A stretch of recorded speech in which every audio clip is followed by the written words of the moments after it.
Hello, everybody. My name is Martina Santoro, and I am from the evangelism team from Unreal Engine. Joining me here is Mr. Andreas Suica from the evangelism team in Europe. Hello, Andreas. Hi, nice to meet you. Nice to see you. Today, we are starting the first episode of a series of interviews with indie developers around the world. Mr. Agustín Cordes from Senscape Games is here today. Good morning, Agustín. Hola. Hey, how are you? Thank you so much for having me. It's an honor to be the first one. Yes, I'm really excited that we are doing this. We actually met each other, the three of us, in the past. We have an adventure games past, right, guys? Yep. Yeah, in Cologne at Gamescom on this nice beach thingy. Yeah. Yeah, that's true. That was awesome. Yeah. That's amazing. It was an amazing part. Great dreams too. It was amazing. Yeah. And that changed a lot, right? Like when we started developing games, it was really awesome for me when I was running my studio to have a place where I could actually meet other adventure developers and have meeting publishers. Back then, you, Andreas, were working with Daedalic, right? Yeah, they were publishers, they were developers, they were just fans, so it was a nice mix of thing. And I remember it was Friday evening after Gamescom, yes. So it was kind of, everybody had this super stressful week, and actually this was a nice business opportunity as well, but in a super relaxed atmosphere, so that was great. Yeah, I love that. It was an excellent mood all around, people just winding down and having a great time. I have great memories of those parties. I really want to come back. I actually got there thanks to you, Agustín. You invited me, you took me there, and there was like food and beers, and everybody was just learning and having fun. It was a really amazing evening. I'm so happy. And it was basically it was organized by people from the adventure community, so it was not a really official kind of thing, but it became an official thing now. So for everybody who is actually developing adventure games, they have this on their calendar and bookmarked and do it there. Yes, like you have to be there. Yeah, absolutely. Yeah, it's amazing. And that's something that I think defines adventure games in general. Like, we have a really strong community of people that are fans and that they love the genre and playing games. And a lot of them turn into developers and start creating their own stories. And I think, Agustín, that was your case, right? Like, how did you get into this media? Like, why adventure games? Well, I basically grew up playing them. You know, I used to play lots of games when I was a kid, Space Invaders, Saxon, Jumpman, but it was when I played King's Quest that it blew my mind. It completely changed the way I think about games, you know, the interaction with the story. And I knew that I wanted to make a game like that someday. It took me several years to do it. And in fact, all the developers inspired me to do it. And it's exactly as you say. I know some developers that play my first game Scratches, and they are now making adventure games, and they cite it as an inspiration. So it's like a chain of inspirations, you know, in the adventure genre. I'm very, very happy to be part of that, because I love it. It's really a passion for me. I'm really excited to be here because I knew that your current game is quite some time in development, and I'm so looking forward to see where it is right now. And I didn't know that you're using Unreal for it, so I'm double happy. It's a long project. It has many it had many instances of development, many things changing. We found our true voice with Unreal Engine, you could say, and the current incarnation of the game, which we are definitely finishing soon. I mean, the game exists. Trust me, I swear to you, the game exists. You're going to show us, actually. So no, I believe you. But I'm really looking forward to see something. What did you use for Scratches as technology? It was a proprietary engine, a self-made engine. I mean, remember, this was in 2003, so we didn't have the generalist engines we see today in the industry. So we had, it was a very specific type of game. It requires a specific type of technology. You know, can you tell us a little bit about Scratches? It was a horror game, right? Like, It's a horror game. Voice, Yeah, it was actually the voice you were looking with and finally found with Unreal. It's like a creepy one, actually. Terrifying. Okay, yeah. I mean, that's really a difference nowadays. What I personally really like nowadays is that you have access to technology that was hard to grasp something like 10, 15 years ago. So I was at Ubisoft at that time, and we had our own tech, and that was nice. But for an indie to get something done, you had to do a lot of stuff from the bottom up and do it. So this is impressive. How many people worked on Scratches, and how long did you work on that? 2 people, and it took us 3 years. We began it in 2003, and we shipped it in 2006. And I really don't understand how we did it that quickly. No, that's really impressive. That is impressive. Yeah. It's a big game. It was very ambitious, and I'm happy, very happy, with the outcome. So yeah, it was a proprietary engine, and we try to do the same with Asylum, which is the spiritual successor to Scratches in many ways, and we just couldn't pull it off, because we wanted to increase the quality in many ways, have characters you can talk to. In Scratches you don't see any characters. It's a very solitary type of game. You do have conversations, but through a telephone. In Asylum we wanted to put characters in front of you so that you could have meaningful conversations, and that required full 3D, very complex animations, and doing that in your own engine is very complicated. Yeah. Would you like to show us a little bit while I can show you, of course. Awesome. Yeah. I'm really looking forward for that. And what's interesting is to see is that you are a developer who tinkered with his own stuff before. So I'm a tinkerer. Yes, I'm definitely. Yeah. So so it's good to see that you. I mean, I can only say we choose Unreal Engine for the last game I released before I joined Epic, because we wanted to have this open. We wanted to have access to the source code because we did a procedurally generated game. So it was a little bit similar to yours in the case that we had to do special things that are not coming out of the box, and that's something I loved. So did you do something like that, or or did you use it just out of the box? Yes, we are leveraging several of the technologies from Unreal.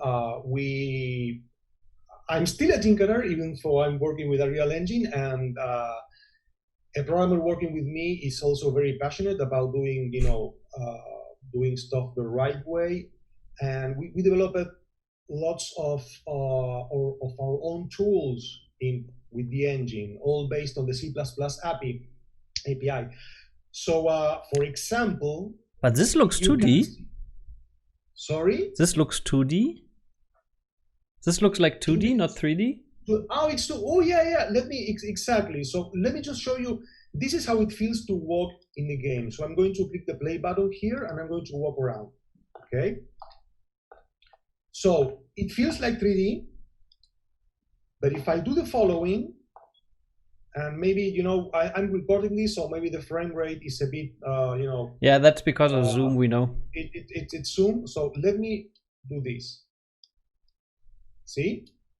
So you're always actually inside the cube. Oh, wow. Oh, wow, that's amazing. Exactly, so this is pretty much all of Asylum. You're always inside the cube. Oh my God. Yeah. the behind the scenes. You are in an asylum in a cube. There was a horror movie about being in a cube. Okay. But it's a huge game with a lot of content. How many people do you have in your team right now? Because I think this is a really smart way of solving that. Right now we have, so we just had a recent hire, precisely thanks to the mega grant from Epic. We hired another artist, so we are 5 people with me. Okay, cool. It's as big as the team has ever been. We were also 2 guys for a long time. Thankfully, we are more now, so we can do things more quickly. Can you show a little bit how you do this? I find this also technology-wise pretty interesting. So you have an own tool, if I thought that. Yeah. So we have, for example, we implemented our own tools. This is called a node. I mean, the game has many hundreds of nodes. And I can click with this tool we created with C++. I can click on any of the nodes, right? And like teletransport between the nodes. Mm-hmm. And for example, if you see the layout here, we have our own objects, right? Our own type of actors, which are custom created in C++. So I have a painting here, and I can focus on the painting. Sorry, this is over here, right? I can focus on this painting or in this one. And let me show you, for example, how we created the dialogue system. So now you have characters in Asylum. Sorry? So now you have characters in Asylum, right? Like you can interact with them. We have characters, yes. And there's an intriguing story. This place was supposed to be abandoned, but, well, there's people inside, and you have to trust what they're telling you. So this is taking a little while to load, thanks to Zoom. Okay. Welcome to Hanwell Mental Institute. This is text-to-speech, okay? This is, I know it sounds weird, but trust me, it's amazing for testing the game. No, that's super smart. I think, I mean, making voice recordings can change a lot how the flow of the game is. So I think it's pretty smart to implement something like that just to get a feeling for it. Yeah. I mean, it really helps. In fact, I'm rewriting this dialogue after listening to it, so it's very helpful indeed. So that this notepad that you carry around everywhere, we could only implement it like this with Unreal Engine. So, for example, you can click on a topic and you go back and forth about a topic with the character. Okay, but this is 3D, right? The notepad is 3D. The notepad is 3D, so the graphics, the entire background are flat graphics. Okay. But I can open the notepad and it's 3D. And it really feels like it's part of the environment. Yeah, that's really cool. We toyed a lot with lightings, you know, all sorts of tricks to make it feel like it's part of the scene. We have a menu, a really unique menu. It's going to change as you make progress in the game. You experience flashbacks of past events, and you keep track of those flashbacks here. And that's cool. Let me show you, for example, we just saw a bit of the dialogue system.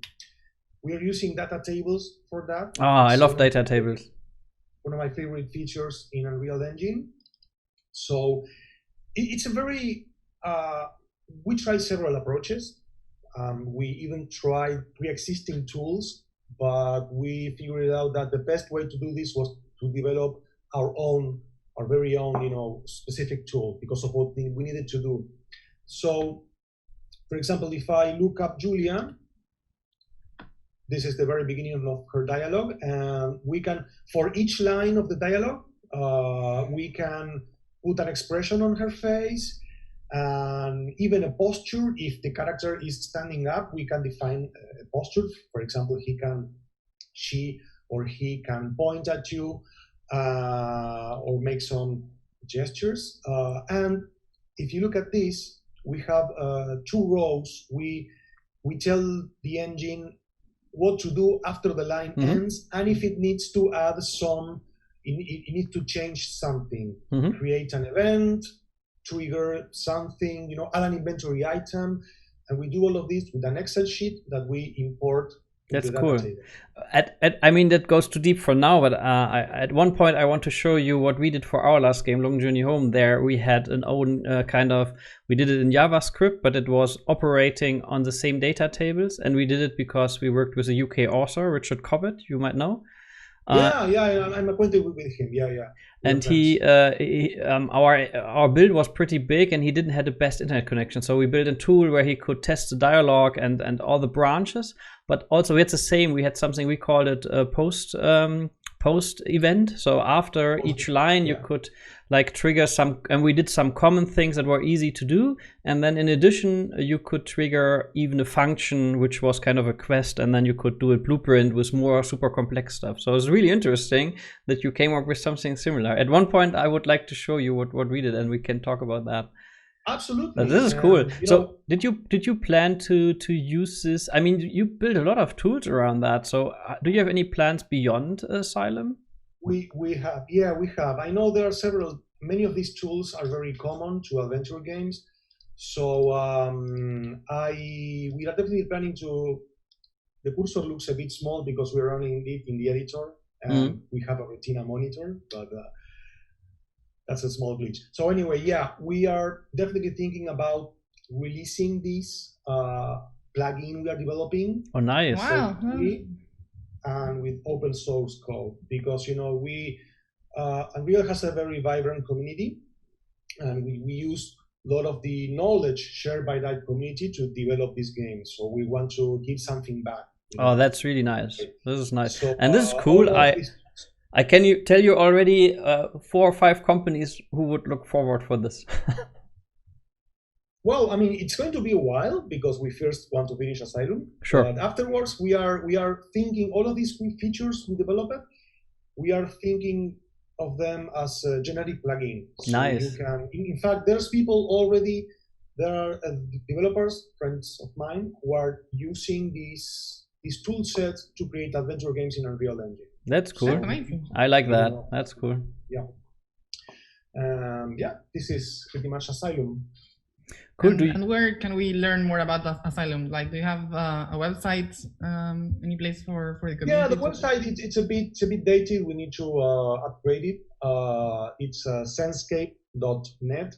The best place to hang out with us and check out more about Asylum is our Discord community. It's a very active, lots of adventure game fans. They keep discussing about Asylum, other adventures. So maybe Discord is the best place to get in touch, or our Twitter account, which is just Senscape. And you have it already on Steam, right? Yeah, yes, of course. Yes, it's also on Steam. It's doing pretty well, thankfully. There's also an active community. They're looking forward to the game. We update it. We post updates very often, and I am grateful for people, for being so patient with us. The game is definitely coming together very nicely. You can already play it. So we hope to finish it soon. Nice. This is really cool. A lot of people, right? Like that is waiting for the game. Well, yeah. I mean, the Kickstarter backers on one hand, fans of Scratches for many years, and on Steam as well. We are already close to 38,000 wish lists. Whoa, that's really good. That's huge, actually. That's really good. I mean, I don't know how that happened yet, but they are very. No, I think it's about building a community over years. So I mean, you had a successful game before. People like this kind of stuff. You're keeping true to your passion. So this is cool. But this is, I mean, for everybody who don't know that, but wishlist numbers are actually, especially for indies, pretty important because when it comes to the algorithm at Steam and all that, it's important to get visibility, and wishlist is one of the things that is actually super important. So this is nice. So currently you're publishing by yourself? Yes. I discussed with publishers.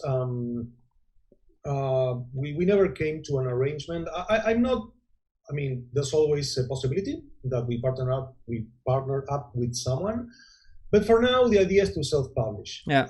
I am discussing with publishers anyway, so if the right partner comes along, you never know. Yeah, sure. Always open to ideas. Yeah.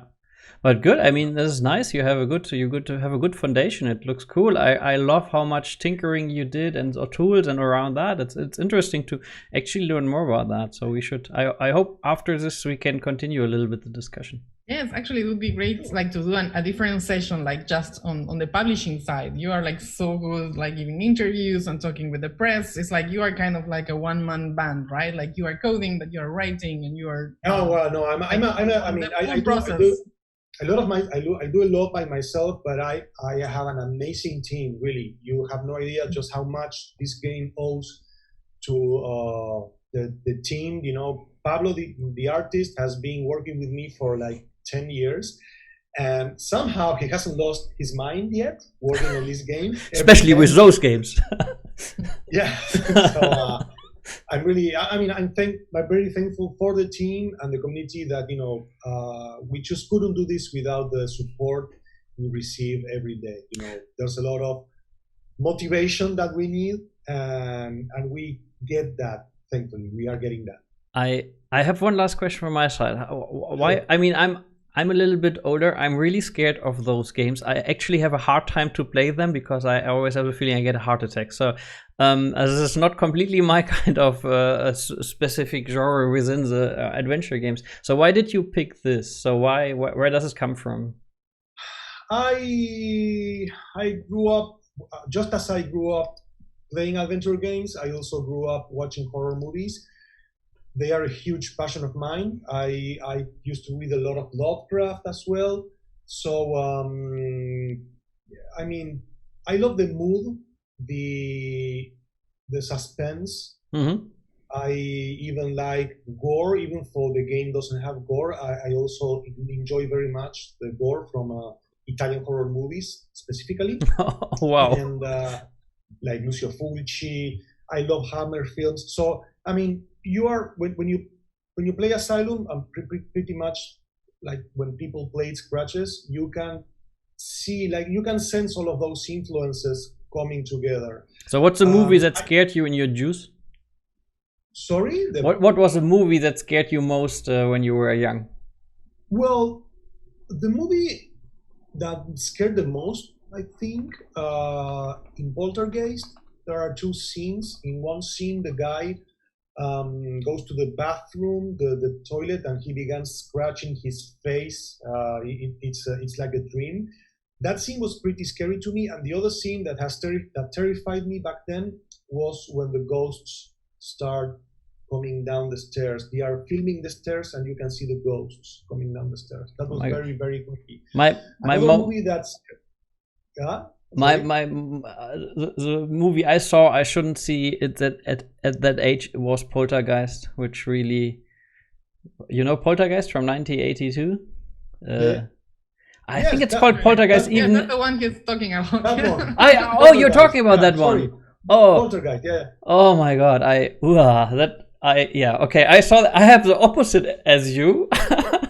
I think that's one of the reasons I cannot watch that, because I can remember the time when I was so scared of my bed at night, when I was like, I don't know how old I was. I forgot, but yeah. Yeah. You made it your power. You made it your power strength. So you made. And then you have like a thing with Lovecraft, right? Like reading books. Yeah. It's Again, I really enjoy the environment he managed to create just with words. They're very environments you can feel as if you were there. I really enjoy that. He's my favorite writer, possibly. Yeah. Nice. Well, guys, I don't know, Andres, if you have another question for. No, I could go into deep now with the data tables and all that, but I think this is too much for now. But I'm really I'm intrigued what you're doing, and I'm also looking forward, if you want to turn this into a plug-in. I think this is a really, really nice treat for the community. So this is cool. Sounds good. I'm ready if you want to do a follow-up. Okay, so before we go, we have actually two great announcements for our adventure community. The first one is we are going to have Agustín and the Senscape team teaching us on a live stream how to create your adventure games, right? Yes, and I'm planning to show you how to do it using the tools shipped with Unreal, like using vanilla Unreal. I'm planning to teach you about the techniques, how to solve, problems in adventure games, and good practices. Hopefully, it will be fun, and I'll be happy to answer all questions you have about the process. I hope we internally can join as well. That looks fun. Yes, it's going to be super fun. And then the second announcement is that with the help of the guys from Unreal, we are going to be creating a first horror adventure sham with Unreal Engine and the Senscape team to work and help you guys work on your first prototype of a scary game during the third week of May, but we will announce more of that soon.